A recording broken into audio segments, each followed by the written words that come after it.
నమస్తే, welcome to okay TV. Rent boy friend అసలు కథ ఏంటి? 499 ఆఫర్ వెనుక సైబర్ ట్రాప్ పూర్తి విశ్లేషణ.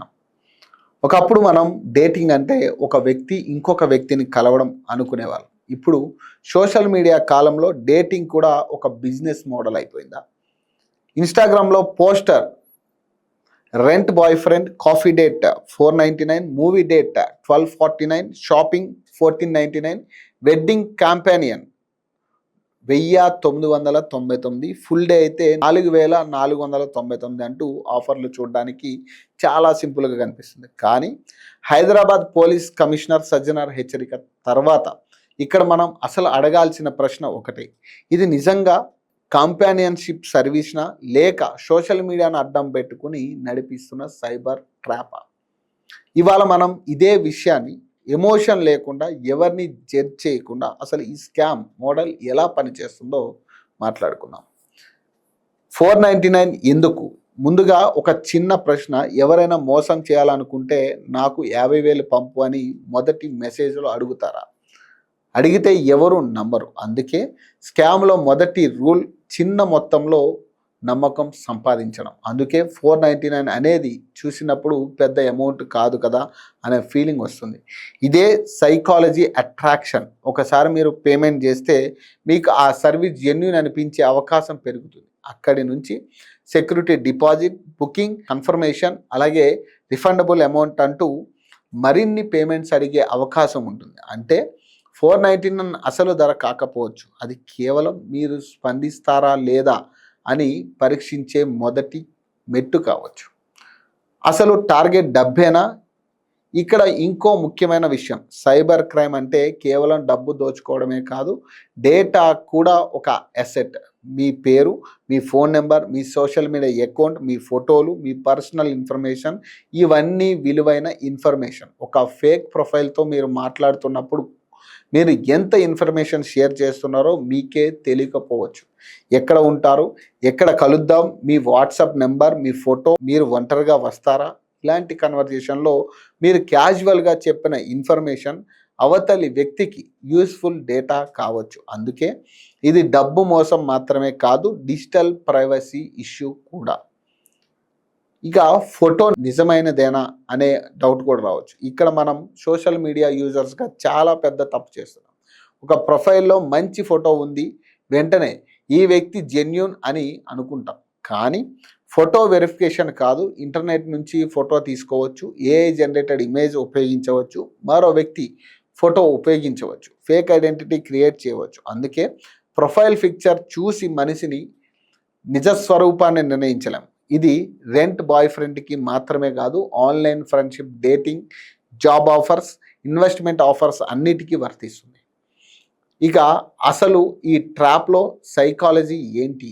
ఇక్కడే అసలు ఎనాలిసిస్ ఉంది. సైబర్ నేరగాడు మొదట భయం చూపించాడు, ముందు ఆకర్షణ చూపిస్తాడు. 50% ఆఫ్ అనే personal campaign, confidential, private, special offer ఇలాంటి వర్డ్స్ ఉపయోగిస్తాడు. ఎందుకంటే మనిషి మొదట బెనిఫిట్స్ చూస్తాడు, రిస్క్ తర్వాత గుర్తొస్తుంది. అదే స్కామర్స్కి అడ్వాంటేజ్. మనం నాకు ఏం లాభం అని ఆలోచిస్తాం, వాళ్ళు ఇతని నుంచి నాకు ఏం లాభం అని ఆలోచిస్తారు. ఇదే రెండు వైపుల డిఫరెన్స్. ఇక్కడ అమ్మాయిలను ఎందుకు టార్గెట్ చేస్తున్నారనే ప్రశ్న, ఇక్కడ ఒక విషయం చాలా క్లియర్గా చెప్పాలి. ఇలాంటి స్కామ్లో ఎవరైనా విక్టిమ్ కావచ్చు, అమ్మాయిలు మాత్రమే కాదు. కానీ పోలీసులు ప్రత్యేకంగా అమ్మాయిలు, యువతులను టార్గెట్ చేసే విధానంపై హెచ్చరిస్తున్నారు. ఎందుకంటే స్కామర్లు సోషల్ మీడియాలో ఉన్న బిహేవియర్ ప్యాటర్న్స్ను అబ్జర్వ్ చేస్తారు. ఎవరికి ఏ కంటెంట్ నచ్చుతుంది, ఎవరు ఏ టైప్ ఆఫ్ పోస్ట్కి స్పందిస్తున్నారు, ఎవరు ప్రైవేట్ మెసేజ్లోకి వస్తున్నారు, ఎలాంటి ప్యాటర్న్స్ను ఉపయోగించుకునే ప్రయత్నం చేయవచ్చు. అందుకే నేను కేవలం డిఎం చేశాను, ఏమవుతుంది అనుకోవడం తప్పు. అసలు స్కామ్ ఎక్కడి నుంచే మొదలవుతుంది అనేది అవకాశం ఉంది. ఒక ముఖ్యమైన సోషల్ క్వశ్చన్ ఒకటి ఉంది. ఇక్కడ ఇంకో పెద్ద ప్రశ్న ఉంది: సోషల్ మీడియా ప్లాట్ఫామ్స్ ఇలాంటి ఫేక్ అడ్వర్టైజ్మెంట్స్ను ఎంతవరకు మానిటర్ చేస్తున్నారు? ఒక అకౌంట్, ఒక పోస్టర్, ఒక వాట్సాప్ నెంబర్, ఒక క్యూఆర్ కోడ్, ఇవన్నీ పెట్టి ఒక వ్యక్తి అడ్వర్టైజింగ్ చేస్తుంటే ఆ అకౌంట్ ఎవరిది, ఆ పేమెంట్ అకౌంట్ ఎవరిది, ఆ ఐడెంటిటీ జెన్యూనా అనే వెరిఫికేషన్ ఎంతవరకు జరుగుతుంది. ఇది కేవలం పోలీసుల బాధ్యత కాదు, ప్లాట్ఫామ్స్కి కూడా మోడరేషన్ బాధ్యత ఉంది, యూజర్స్కి కూడా డిజిటల్ రెస్పాన్సిబిలిటీ ఉంది, పోలీస్కి లా ఎన్ఫోర్స్మెంట్ రెస్పాన్సిబిలిటీ ఉంది. మూడు కలిసి పనిచేసినప్పుడే ఇలాంటి స్కామర్స్ను తగ్గించగలం. కానీ విక్టిమ్స్ను బ్లేమ్ చేయకూడదు. ఇది చాలా ముఖ్యమైన పాయింట్. ఇది ఎవరైనా ఇలాంటి అడ్వర్టైజ్మెంట్స్ నమ్మి డబ్బు పోగొట్టుకుంటే ఎందుకు వెళ్ళావు, ఎందుకు నమ్మావు, ఇది తప్పే అని విక్టిమ్ని అవమానించడం సొల్యూషన్ కాదు. ఎందుకంటే సైబర్ నేరగాళ్ళు ప్రజల నమ్మకాన్ని ఎక్స్ప్లాయిట్ చేయడానికి సైకాలజీ ట్రిక్స్ ఉపయోగిస్తారు. విక్టిమ్స్కి సపోర్ట్ కావాలి, కంప్లైంట్ చేయడానికి కాన్ఫిడెన్స్ కావాలి, ఎవిడెన్స్ సేవ్ చేయాలి. అప్పుడే ఇన్వెస్టిగేషన్కి ఉపయోగపడుతుంది. ఇక పేరెంట్స్కి కూడా ఒక మెసేజ్ ఇక్కడ పేరెంట్స్ రోల్ కూడా చాలా ఇంపార్టెంట్. కానీ ఫోన్ తీసేసుకో అనేది పర్మనెంట్ సొల్యూషన్ కాదు. ఎవరితో మాట్లాడుతున్నావు అంటూ ప్రతి నిమిషం సర్వేలెన్స్ చేయడం కూడా సరైన మార్గం కాదు.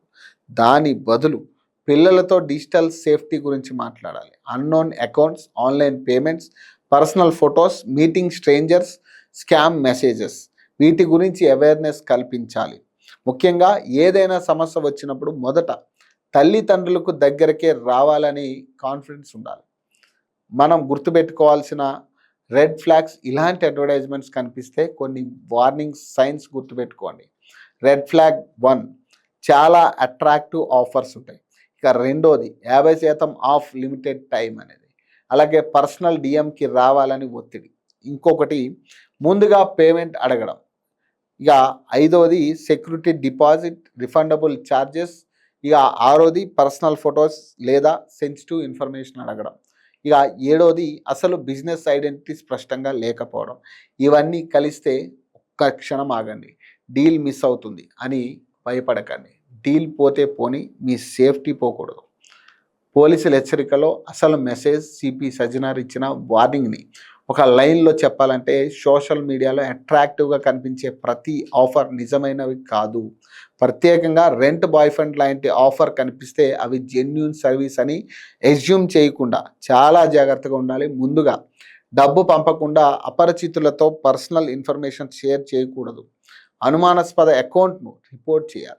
మోసం జరిగితే వెంటనే అధికారులను సంప్రదించాలి. సైబర్ మోసానికి గురైతే 1930కి సమాచారం ఇవ్వచ్చు. అలాగే అధికారిక వెబ్సైట్ cybercrime.government.in పోర్టల్లో కంప్లైంట్ చేయవచ్చు. ఇప్పుడు చివరగా ఈ మొత్తం వ్యవహారానికి ఒక సెంటెన్స్లో అర్థం చేసుకోవాలంటే, రెంట్ బాయ్ ఫ్రెండ్ అనేది హెడ్లైన్, కానీ అసలు స్టోరీ డిజిటల్ ట్రస్ట్ స్కామ్. ఒక అట్రాక్టివ్ పోస్టర్ మీ క్యూరియాసిటీని ట్రిగ్గర్ చేస్తుంది. ఒక డిఎం మీ ట్రస్ట్ని బిల్డ్ చేస్తుంది. ఒక 499 పేమెంట్ మీ కమిట్మెంట్ని పెంచుతుంది. తర్వాత మీ మనీ, మీ డేటా, మీ ప్రైవసీ వాళ్ళ టార్గెట్ కావచ్చు. అందుకే సైబర్ ప్రపంచంలో ఒక గోల్డెన్ రూల్ గుర్తుపెట్టుకోండి. చూశాను కాబట్టి నిజం కాదు, చాట్ చేశాను కాబట్టి వ్యక్తి జెన్యూన్ కాదు, డబ్బు అడిగాడు కాబట్టి సర్వీస్ లెజిటిమేట్ కాదు. ముందు వెరిఫై, తర్వాత ట్రస్ట్, అప్పుడే పేమెంట్. లేకపోతే 499తో మొదలైన చిన్న క్యూరియాసిటీ కొన్ని వేల రూపాయలు స్పష్టంగా మారచ్చు. ఇది కేవలం అమ్మాయిలకు వార్నింగ్ కాదు, ప్రతి స్మార్ట్ ఫోన్ యూజర్కి వార్నింగ్. ఎందుకంటే సైబర్ నేరగాడికి మీరు ఎవరో ముఖ్యం కాదు, మీరు ఎంత సులభంగా నమ్ముతారో అదే ముఖ్యం. సో మరిన్ని అప్డేట్స్ కోసం చూస్తూనే ఉండండి ఒకే టీవీ.